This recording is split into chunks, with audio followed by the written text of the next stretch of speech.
Welcome in everyone, I'm Jocelyn Stafford. We have a lot of action to get to tonight.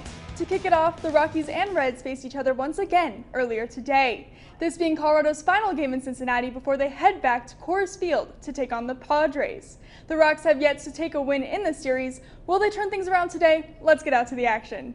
Jumping into the second inning with Cincinnati down 1-0, Joey Votto. He rips a line drive single off Antonio Senzatella, letting Tyler Naquin get home for the run.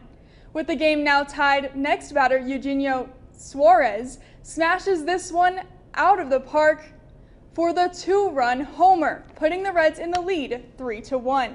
Moving into the seventh inning, same score, Rockies home run leader Ryan McMahon rips a solo homer off Cincinnati, this being his 15th of the year and second in the series. Rockies now down 3-2.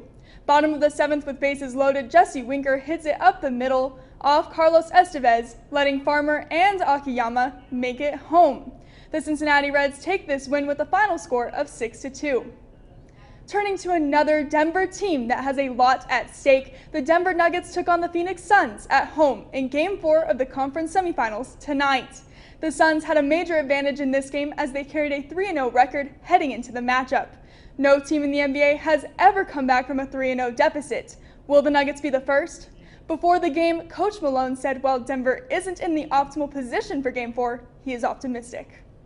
We've always shown and proven that when people count us out, when things are looking really bleak and we're facing adversity, sometimes that's when we're at our best. So that is my hope, is to go out there to fight, don't give up, and find a way to force this series back to Phoenix. Can Denver force a Game 5 or will the tournament end here? Let's get to the action.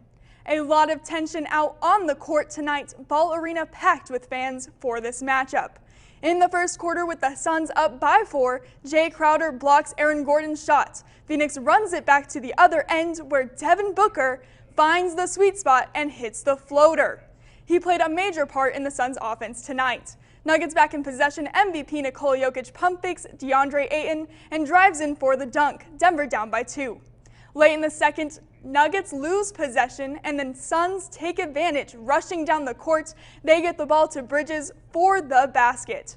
By the third quarter, Chris Paul takes over on the Suns offense. First, he sinks the elbow jumper for Phoenix, and later Paul gets a little crafty with the dribble and goes in for 2.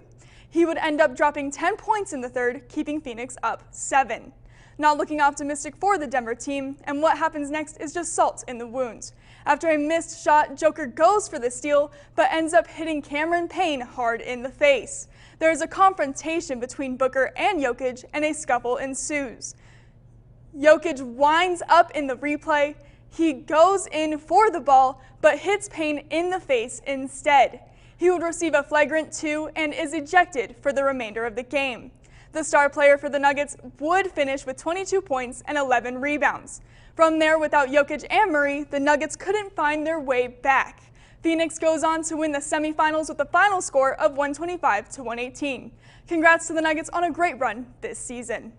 While the Nuggets are out, there are 2 teams that are still in the midst of their fight to advance to the finals.